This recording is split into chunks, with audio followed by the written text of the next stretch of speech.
The deep space station floated in silence, far beyond the borders of the Empire. It was a lonely post, built only for one purpose: to watch the darkness. For years, nothing unusual had passed through its scanners, only drifting asteroids, wandering comets, and the usual slow movement of far-off stars. But tonight, the darkness whispered, "Commander." A young officer's voice cracked through the quiet room. "We're picking up something." The commander Jorak turned sharply. His kind had ruled this part of the galaxy for centuries. Nothing ever surprised him. Nothing ever slipped past their technology. Yet, the tone in the officer's voice carried something he rarely heard: fear. Jorak stepped closer to the display. At first he thought it was a mistake. A faint signal, weak and broken, flickered across the monitor. It pulsed slowly, like the heartbeat of a dying star. "Run it again," he ordered. The officer obeyed. The signal repeated, steady, unchanging, unnatural. It wasn't a comet. It wasn't a meteor. It wasn't anything they had logged in their endless catalogs of space. "It's a vessel," whispered another officer, her voice trembling.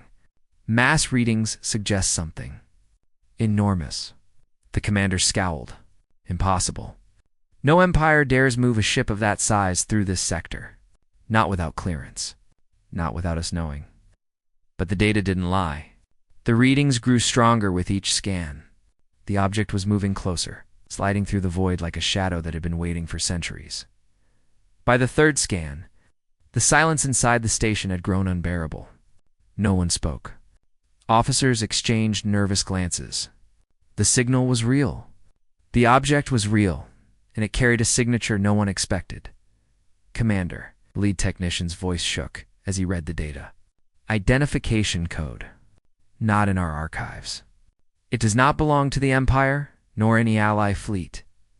It is foreign." Jorak leaned forward, claws digging into the console. "Then where? Which species?" The technician hesitated. "It says human." The room froze. Someone laughed nervously, trying to break the tension. "Impossible. Humans are primitives. They have no fleets, no colonies, no influence. They are nothing but a forgotten world." But no one else laughed. The word human glowed on the display, clear and undeniable. Jorak's mind raced. He remembered the stories told long ago, rumors of humans being survivors from a death world. A world so dangerous it shaped them into something different. Stronger, unpredictable, dangerous, but those were just stories. Warnings told to frighten young soldiers. Humanity was supposed to be weak, broken, and scattered. Not building warships that could cross deep space. Yet here it was. "Magnified," Jorak ordered. The display flickered. A blurred shape emerged. A silhouette too large for comfort. Its lines were sharp, unnatural, made for war. The vessel was armored like a moving fortress, with strange glowing lines running across its hull. "By the stars," someone whispered. "It's massive." The station crew leaned closer. The image sharpened. They could see scars along the hull, as if the ship had survived battles no one remembered. Its engines pulsed with a deep orange glow. It's like a star trapped inside metal. But the strangest thing, the warship was silent. It broadcast no signal of peace, no request for entry, no warning. It just moved, watching, waiting. Fear spread through the crew. "What if it's unmanned? A ghost ship?" one officer asked. "What if it's a weapon?" Another whispered, "What if—" The questions piled up, filling the room with unease. Jorak raised a hand. "Enough." His voice was steady, but inside his hearts pounded. He activated the long-range scanner. Waves of energy reached out toward the vessel. For a moment, the screen filled with static. Then the readings returned, and what they showed made even the commander doubt his courage. Power levels. Far beyond anything the Empire had ever built. Weapon systems numbers so high the computers struggled to calculate. Shield strength impossible to breach. "Check again," Jorak demanded. "There must be an error." The technician shook his head. "No error, Commander. This ship, it outmatches our entire fleet." The station fell silent again. The crew could feel it. The warship wasn't just passing through. It was a shadow of something greater, something hidden. Its presence alone shattered the illusion of safety the Empire had. It's built over centuries. And then the warship moved. Slowly, almost lazily, it turned its massive hull. Not toward a planet. Not toward a star. But toward them. The officers froze. The station's alarms began to hum, lights flashing red. "It sees us," whispered the youngest officer. His voice shook. "It knows." Jorak clenched his jaw. Open communication. Demand its purpose. The channel was opened. The station broadcast a challenge in the Empire's proud tongue. "Unknown vessel. Identify yourself. You are entering restricted space." For a long, unbearable moment, there was no reply. Only silence. The warship loomed larger on their screens, drawing closer. Its engines flared, bathing the void in burning light. Then dashed just as Jorak considered ordering weapons ready. A voice came through. It was not alien. It was human, calm, cold. "Leave," it said, "or witness war." The crew recoiled. Some gasped. Others stepped back from their stations as if the sound itself carried danger. Jorak's claws tapped against the console. That single word were recoded in his mind. The humans should not have had the strength to say it. They should not have had the ships to back it. Yet here was one staring at them, daring them, for the first time in decades. The commander felt something his kind had almost forgotten. Fear. The warship did not fire. It did not move closer. It only waited, silent and terrible in the void. Jorak realized the choice was no longer his. The Empire could mock the stories of humans all it wanted, but he had seen the truth. This ship was real. And if this was only one vessel, how many more were out there? The signal they had detected should not exist. Yet it did, and its meaning was clear. Humanity had turned to the stars, and the galaxy would never be the same. The alien fleet answered the call. When Commander Jorak reported the impossible discovery, the High Council of the Empire reacted with disbelief, then with anger. They accused him of weakness, of letting phantoms confuse his crew. But the data he transmitted, the images, the power readings, the single human voice, all of it could not be dismissed. So, they sent a reconnaissance fleet. 7 warships, each a predator in its own right, armed with the latest weapons of the Empire. These were not scouts. These were hunters. Their orders were simple. Approach the human vessel, scan it fully, and prove once and for all that it was nothing but a relic or a trick. Yet, even before they reached the sector, unease spread among their crews. Rumors had traveled faster than the fleet itself. Stories of a warship too strong, too silent. Stories of humans. The fleet dropped out of hyperspace near the signal. At once, the massive silhouette appeared against the glow of the planet beyond. The human warship drifted like a leviathan from forgotten times. Its hull gleamed with battle scars, deep gashes that should have crippled it, yet the vessel held steady. Lines of faint blue light pulsed along its sides, energy flowing like veins through steel. The alien commander, Admiral Kryn, tried to hide his unease as he stared at it from his flagship. "Begin full-spectrum scans," he ordered, his voice sharp. "I want everything. Power, weapons, hull composition. Prove to me this is nothing more than a bluff." The scanners hummed, waves of energy lashing against the human vessel. At first, nothing came back, just static. Kryn slammed a fist against the arm of his chair. "Adjust frequencies. Push harder." The crew obeyed. Slowly, data began to return, and every reading deepened their fear. "Admiral," one officer whispered, "their shield strength, it's beyond our measurements." "I've never seen numbers like these," another stammered. "Weapons arrays detected. Plasma? Rail systems? No. No, this cannot be right. Some of these designs, they don't even exist on our schematics." The readings flickered, showing colossal energy signatures buried deep within the ship. The computers struggled to translate the information, choking on numbers too high, power levels too dense. It's as if the technicians swallowed hard, as if the ship is not just centuries ahead of us, it could be millennia. The words spread like poison through the fleet. Millennia. On the human vessel, no movement was detected. No weapon fired. No engines flared. The ship drifted, silent, like it was watching them. Judging them, why do they not attack? A young officer asked, his voice barely steady. If they are this strong, why do they not destroy us? The admiral sneered, though unease crept into his own eyes. Because they fear us. This is a show. Nothing more. Keep scanning. The scans grew bolder. Waves of energy slammed against the warship's hull. Strange glyphs and markings lit up along its surface in answer, glowing faintly in patterns no alien recognized. Suddenly alarms shrieked. The fleet's scanners overloaded, sparks flying from consoles. "Admiral," shouted the chief engineer. "The human ship. It's resisting. It's feeding false signals back into our systems." Screens filled with static.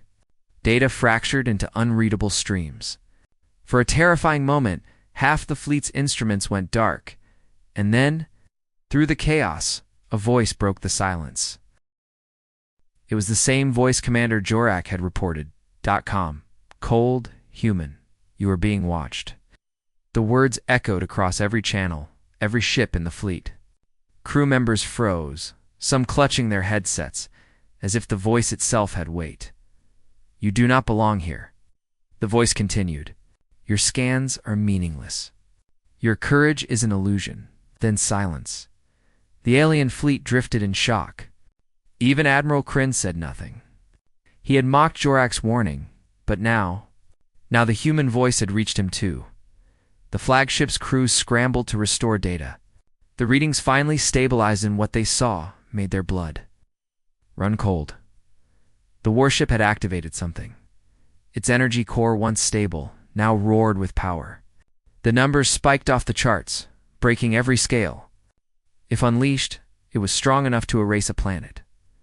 Some officers whispered prayers. Others begged the admiral to retreat. But Kryn's pride was iron. "No, we are the Empire. We do not flee from ghosts. Ready weapons. Target the vessel." Reluctantly, the crews obeyed.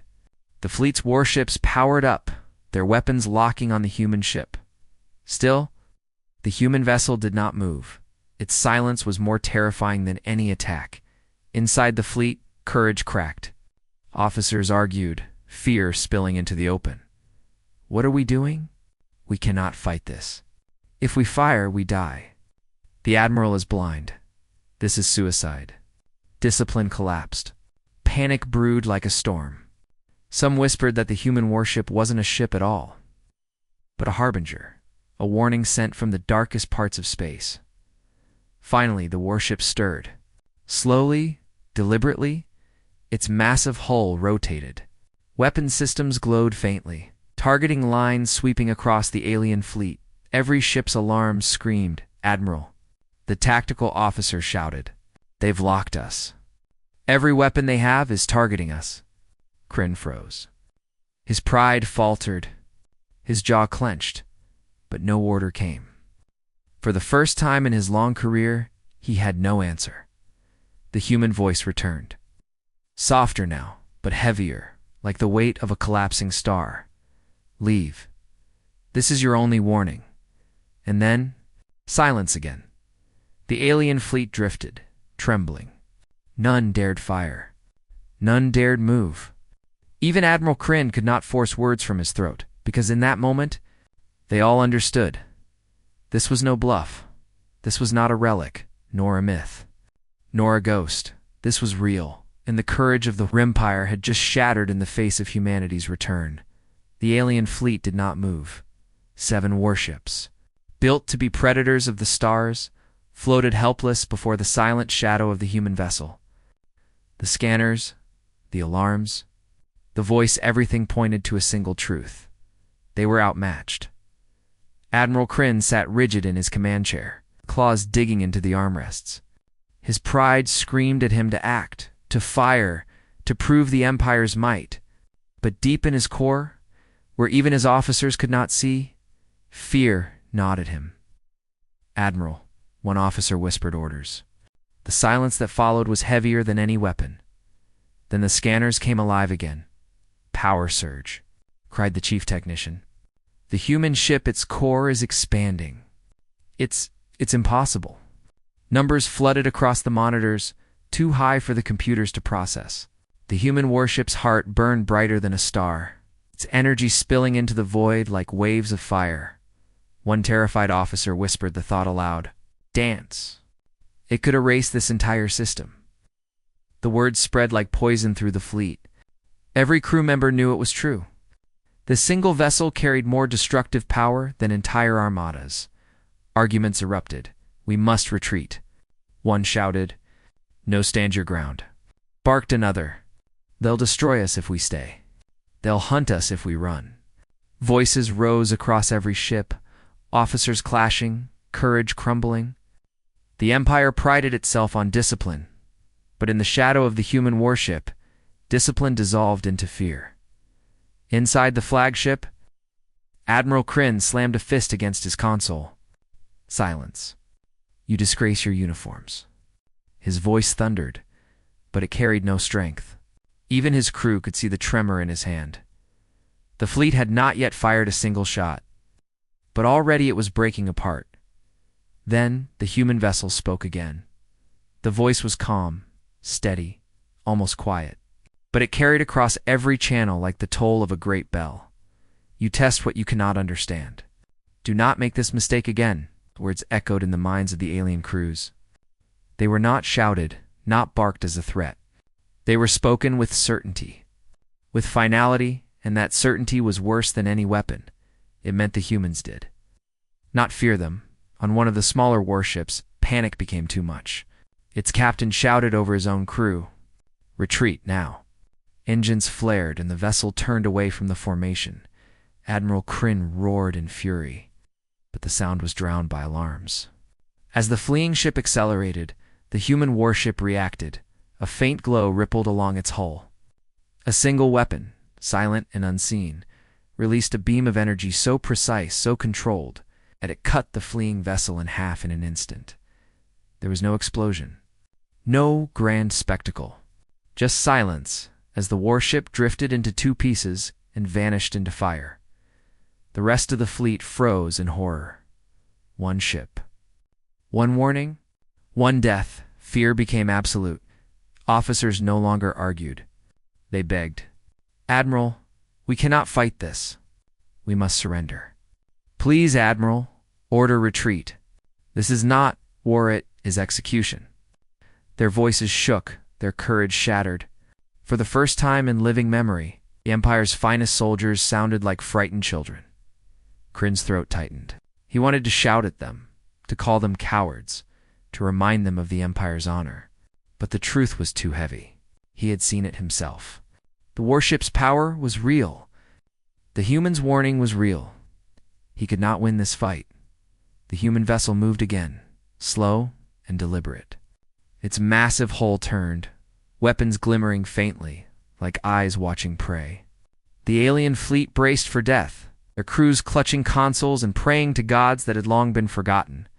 But the attack never came. Instead, the human warship drifted back into the shadows, engines flaring once, then fading. It did not chase. It did not finish the kill. It simply left them there broken, humiliated, trembling, and that mercy was the cruelest wound of all. Admiral Kryn slumped in his chair. His officers looked to him, but none dared speak. The Empire had sent 7 warships, proud hunters of the stars. Now 6 remained, and not one of them dared move. The silence was unbearable. Finally, Kryn gave the only order left: retreat. The word was soft, almost inaudible, but across the fleet, relief flooded. Engines ignited, and the ships turned away. No formation, no pride.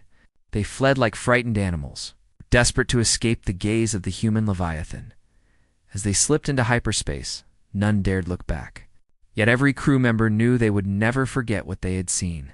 The courage of the Empire had been shattered.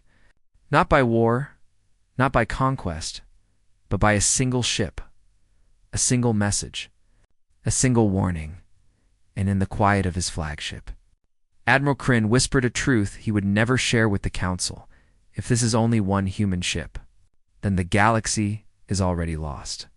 The council chamber glittered with crystal light, but no one admired it tonight. The Empire's rulers sat in a half circle, their robes heavy with rank, their voices sharp with anger and doubt. At the center, Admiral Kryn stood like a shadow of himself. His scales were dull, his posture heavy. He had returned from the encounter with 6 warships instead of 7. His pride shattered along with his fleet's courage. "Explain," hissed the High Chancellor, her eyes burning. "You faced a single primitive vessel, a ship from a world we dismissed as weak. And yet you ran. Why?" Kryn's throat tightened. He had prepared his words, but speaking them aloud still tasted like ash. Because it was not primitive. Because it was not weak. That ship. It carried the power of an empire greater than ours. Chamber erupted in laughter, disbelief, outrage. "Nonsense," barked one counselor. "Humans are nothing but traders and farmers on a backwater world." "Old myths," sneered another. "Scare stories for children." But not all laughed. A few leaned forward, eyes narrow, voices low. He is not the first to speak of them. The chamber quieted. The counselor continued, voice carrying weight. "Centuries ago, before the rise of our empire, old records spoke of humans. Warriors born of a death world. Survivors who thrived in chaos where no other species could endure. Entire fleets vanished when humans entered the stars. But then they disappeared. Some say destroyed. Some say they withdrew. Legends and others scoffed, are they?" The counselor pressed. "This admiral's report, does it not match those ancient tales?" Eyes turned back to Kryn. His jaw clenched. "It was no legend. I saw it with my own eyes. That ship. It destroyed one of my warships with a single strike. Precise, effortless, and then it let us go." That last sentence hung in the air. "It let us go," the council argued. Voices overlapped, echoing off the crystal walls. "They spared you?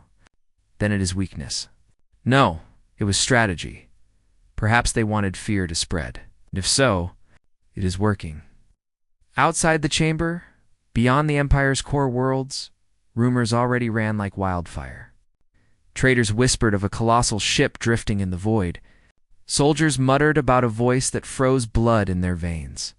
Colonists prayed that the humans would not come for them next. Across the Empire, one name returned to common speech after centuries of silence: Earth. In distant starports, smugglers swapped stories over mugs of burning ale. They say the humans build ships like moving planets. I heard one ship erased an armada without firing twice. Fools. Humans don't exist anymore. Then explain what the admiral saw. Explain why his fleet limps home in shame. Fear became currency, and fear spread faster than truth. Back in the council chamber, the debate grew sharper. One counselor pounded the table. "If humans possess such power, we must crush them now. Before they gather allies, before they reveal their fleets." Another hissed in reply. "You would risk open war with a species that erased one of our ships without effort? You would doom us all." The High Chancellor listened, her hands clasped before her. At last, she spoke. "Admiral Kryn, tell us one thing. Do you believe this was their only ship?" The chamber grew silent again. Every eye turned to Kryn. He wanted to say yes. He wanted to believe it had been only one. But his memory returned, the precision, the confidence, the certainty in that human voice. His own voice dropped to a whisper. "No, it was a scout." Gasps filled the chamber. Some shouted, some laughed in denial. But those who had listened closely knew the truth. If humanity had scouts like this, then somewhere hidden in the dark, fleets far greater were waiting. That night, across the Empire's networks, one phrase began to appear again and again: "The humans have returned." No one knew who wrote it first, but once it began, it could not be stopped. Soldiers carried the words in whispers through the barracks. Merchants painted it as graffiti on station walls. Children spoke it in hushed tones, as if summoning monsters from stories. And for the first time in centuries, the Empire trembled not from war, not from rebellion, but from a shadow. A shadow shaped like a human warship. In the silence of his quarters, Admiral Kryn stared at the stars. His claws trembled, though none would ever see. He had devoted his life to the Empire, to its dominance, to its unshakable pride. But that night, even he admitted what his heart already knew. The Empire was not the apex of the galaxy. Not anymore, far beyond their maps. Beyond their grasp, a power waited in the dark. A power that had already warned them once, and Kryn feared what would happen when the humans decided to stop warning and start acting. The Empire thought the nightmare was over. Admiral Kryn had returned. His tale told, his fleet shamed. The council bickered. The rumors spread. But weeks passed with no sign of the human warship. Many began to laugh again, convincing themselves it had been an illusion, an exaggeration, a ghost in the void. But the warship had not vanished. It had only moved. The first report came from a border outpost orbiting a barren moon. The garrison was small, its soldiers lazy from years without conflict. At dawn, their sensors screamed to life. A vessel had appeared in orbit, silent, massive. Blocking the starlight, the soldiers scrambled, weapons primed, but the vessel did not fire. It simply hovered above the moon, a black silhouette with glowing veins of energy tracing its hull. The alien commander of the outpost tried to contact it, but the only reply was silence. For 12 hours it remained, unmoving, unflinching. Then it vanished into hyperspace, leaving nothing but terror behind.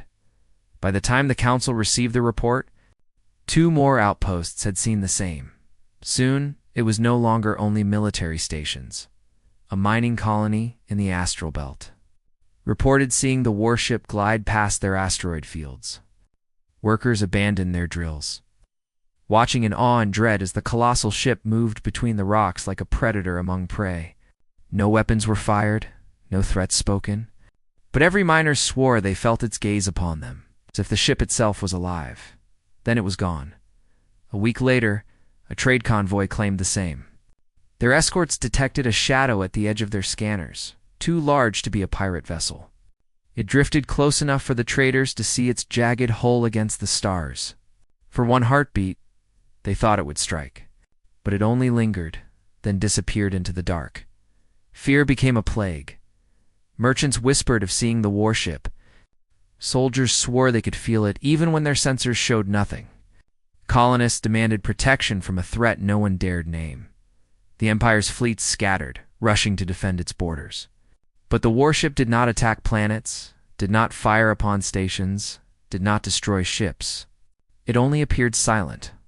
Watching, the council called it psychological warfare. Others called it a haunting. But to those who had seen it with their own eyes, it was something worse. It was a warning in a hidden chamber of the council's spire. The High Chancellor met with her advisors.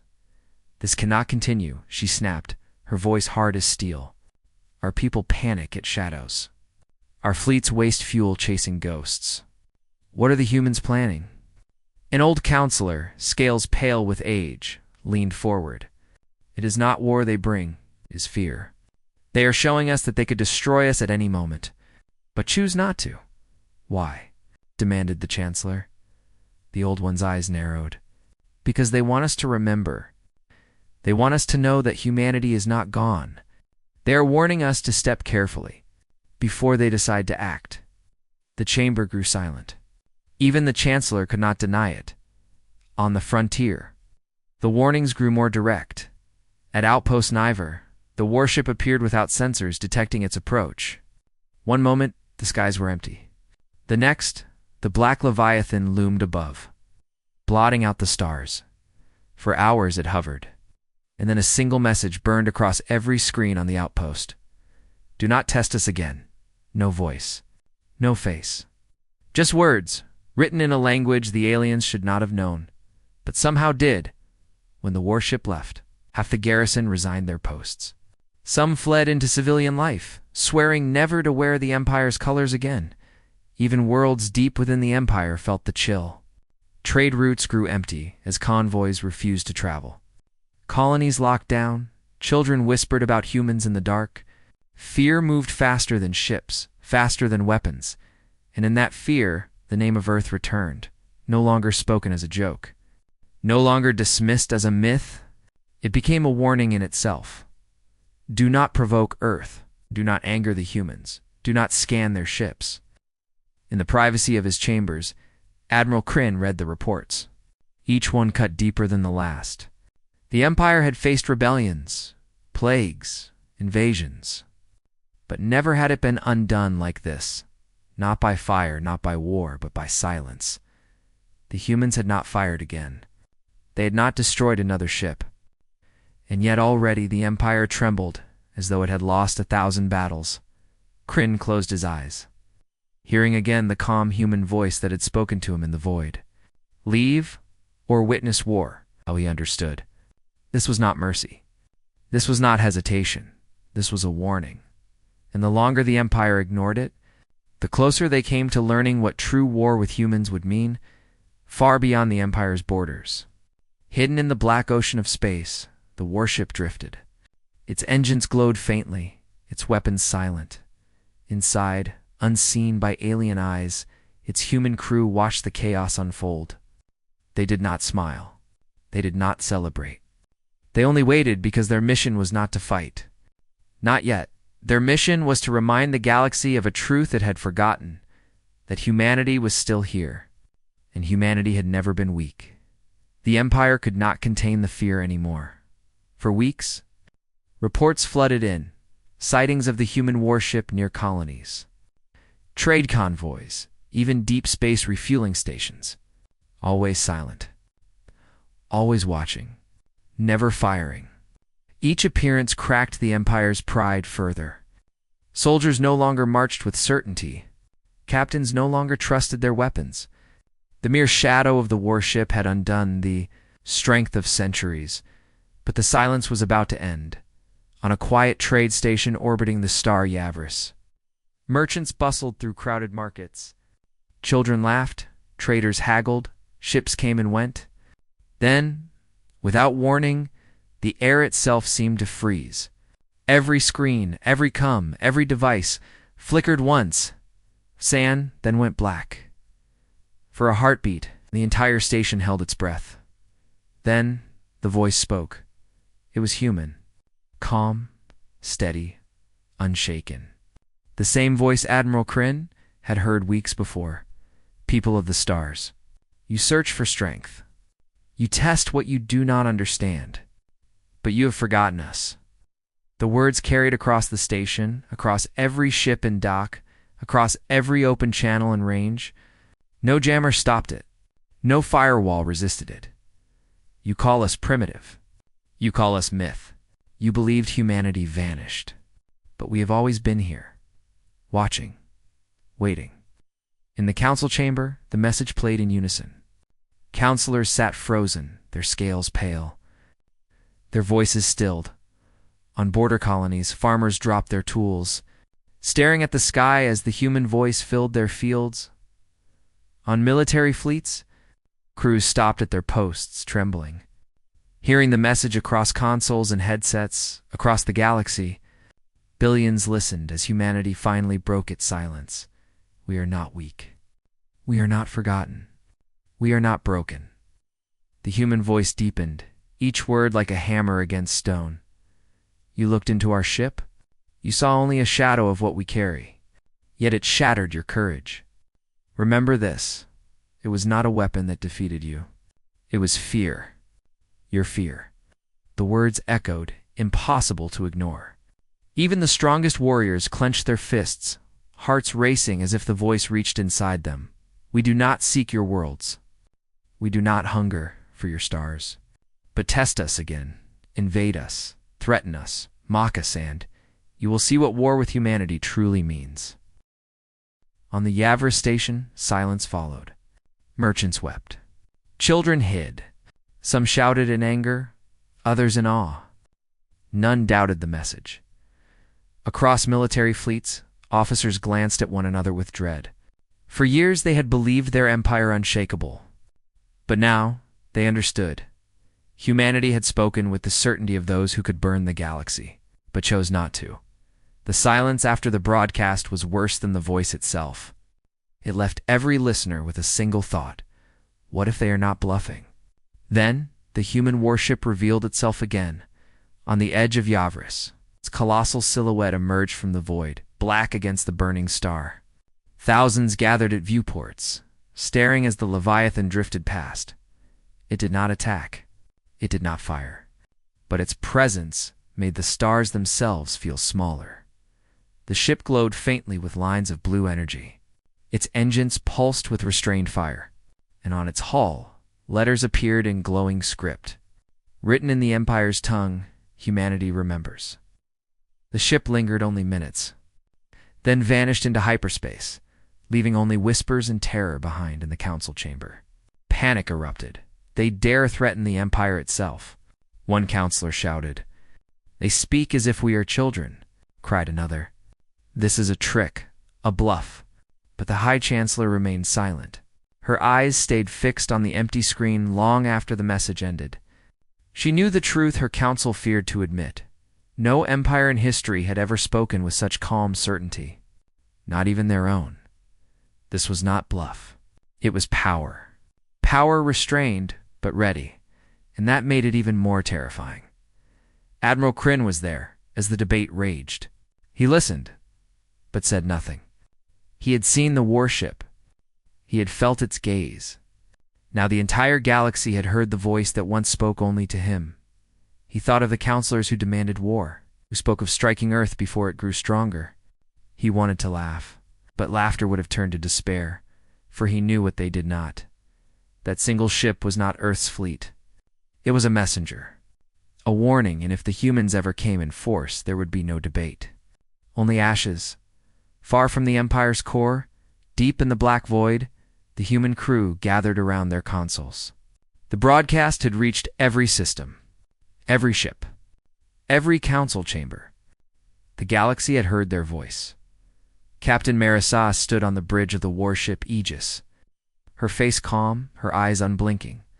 They've received the message, she said quietly. Her officers nodded. None celebrated. None cheered. They all knew what came next. The question, Mara continued, her voice low, is whether they will listen. The warship turned, vanishing into hyperspace once again, leaving only silence in its wake. But the silence was no longer empty. It was filled with humanity's shadow, and the galaxy could not forget it. The Empire's heart no longer beat with pride. It beat with fear. In every city, whispers filled the air. On every colony, workers glanced at the sky as if expecting shadows to descend. On every fleet, soldiers drilled harder, but their eyes betrayed doubt. The human message had burned through the galaxy like fire through dry grass. Humanity remembers. The words echoed in every mind. Heavier than any fleet, sharper than any weapon, in the Grand Council chamber, chaos reigned. One faction demanded immediate war. Strike Earth before it gathers strength, shouted Counselor Drax, pounding the table with his clawed fist. Burn their world before they send more of these cursed ships. Another faction recoiled in horror. Fool, hissed Counselor Velas. One ship destroyed a war fleet without effort. Do you think they sent their strongest? No. They sent a warning. If we strike Earth, we will invite annihilation. The chamber split down the middle, hawks calling for blood, doves begging for peace. Voices clashed, echoes shaking the crystal walls, but no agreement came. And through it all, the High Chancellor sat in silence, her eyes cold, her thoughts unspoken. Outside the chamber, rumors swirled among citizens. They say the humans build ships that can burn entire systems. No, they say they've already built fleets that blot out stars. I heard the one we saw was damaged. If even a broken ship is this strong, what of the ones still hidden? Fear turned into stories, stories into legends, and legends into truth. The Empire's greatest strength, its unshakable belief in dominance, was crumbling under the weight of shadows. Admiral Kryn, weary from sleepless nights, stood before the council once again. His voice, once sharp with pride, was now heavy with resignation. "You still do not understand," he said. "You argue as if we hold power. We do not. We faced one ship, and it chose to let us live. That choice was not weakness. It was strength. Strength beyond ours lies." Counselor Drax spat. "You are a coward who fled battle." Kryn's eyes narrowed. "If I had not ordered retreat, none of us would be alive to speak here. Do you call survival cowardice? Or wisdom?" Silence followed. For once, no one could answer. Far from the council, deep within the Empire's military academies, cadets whispered among themselves. For the first time in generations, they questioned the Empire's teachings. "Perhaps we are not the strongest," one admitted. "What if humanity is what the old stories warned about?" said another. "They called Earth a death world," a third whispered. "What kind of people come from such a place?" Even in the youngest, seeds of doubt had taken root, and those seeds spread faster than commands from the council. Then came the final blow. From the void, hidden spies returned with a single piece of information. The warship that haunted the Empire, the Leviathan that silenced fleets and spread fear, was not Earth's flagship. It was not their strongest creation.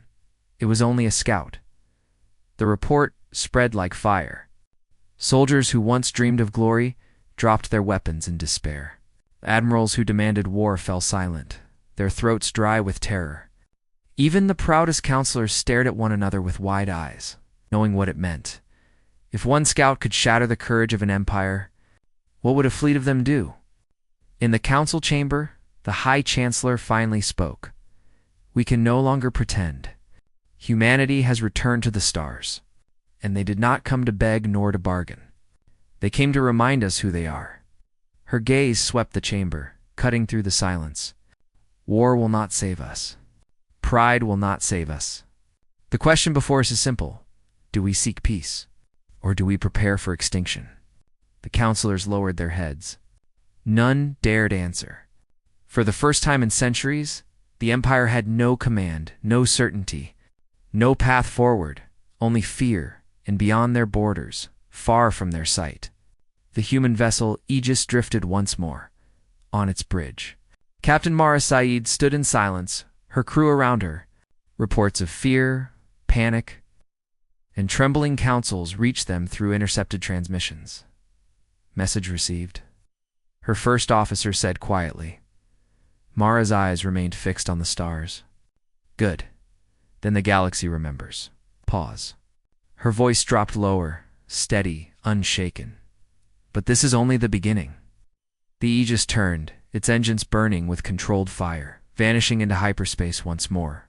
Behind it, the galaxy trembled not from war, not from battle, but from the shadow of what humanity had yet to reveal. The Empire had fallen silent. Worlds that once roared with pride now whispered in fear. Soldiers drilled without conviction. Merchants spoke cautiously, eyes darting to the skies. The message of humanity calm, steady, unforgettable. Across every system, humanity remembers. Yet even as fear spread, hope sparked among others. Rivals of the Empire, small civilizations long oppressed, began to whisper a new phrase of their own. Perhaps humanity will free us. The galaxy trembled, caught between terror and anticipation. But the humans had not finished. Weeks after the broadcast, the warship Aegis returned to the shadows. The crew waited in silence, scanning the networks of dozens of alien worlds. Reports of fear were everywhere. Empires argued. Colonies rebelled. The galaxy was shifting. On the bridge, Captain Mara Said studied the stars. Her eyes carried no triumph, only patience. Her first officer broke the silence. "They know we exist now. They fear us. Some even expect us to strike." Mara nodded slowly. "Then let them fear. But let them fear for the right reason." At the edge of an uncharted system, a small alien patrol ship drifted through the void. Its scanners caught something unusual. Faint signals clustered together, far larger than any asteroid belt. The captain frowned. "Enhance imaging." The screen flickered. Shapes emerged. Hundreds. No, thousands. Vessels the alien captain's heart stopped. These were not Empire ships. Their designs were unfamiliar black armored hulls, glowing lines of energy, shapes both elegant and terrifying. They stretched across the system like a field of giants sleeping in silence. It was not one warship. It was a fleet. The patrol ship tried to flee, but before its engines could spool, every console went black. A single human voice filled the bridge. "You should not have seen this." Moments later, the patrol ship vanished from all records. The report never reached the Empire, but whispers did. Smugglers spoke of ghost fleets seen in uncharted space. Traders swore they passed through systems filled with silent shadows.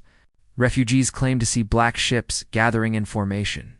Most dismissed the stories as fear-driven lies. But for those who had seen the Aegis, the rumors felt too close to truth. In the council chamber, panic grew. If they have fleets, then our empire is doomed. Lies, rumors, tricks to make us collapse. Would you bet your life on that? The High Chancellor slammed her claw against the table. Enough. If the humans truly hold fleets in the dark, then we must know. Find them. Or find out if this is only illusion. But no fleet dared venture into the void. Fear kept them chained to their own borders. Meanwhile, on the bridge of the Aegis, Captain Mara received new orders. The message appeared across her console in plain human text, carrying the seal of Earth's High Command. Phase 2 approved. Proceed to awaken the fleet. The crew exchanged looks. No one spoke, but their eyes burned with understanding. The Aegis turned, its engines igniting. The warship slipped into hyperspace, heading toward the dark system where thousands of ships lay in silence. In the black heart of that hidden system, the Aegis emerged. For a moment, the stars seemed to vanish. Then the shadows stirred. Row upon row of warships, carriers, and dreadnoughts awakened. Their engines glowed like stars igniting. Their hulls shone with symbols of Earth, long hidden from the galaxy. The Aegis drifted forward like a herald, its voice carrying across encrypted human channels. "This is Captain Mara Sade. The galaxy has seen our shadow. Now it is time they feel our presence." One by one, the warships answered.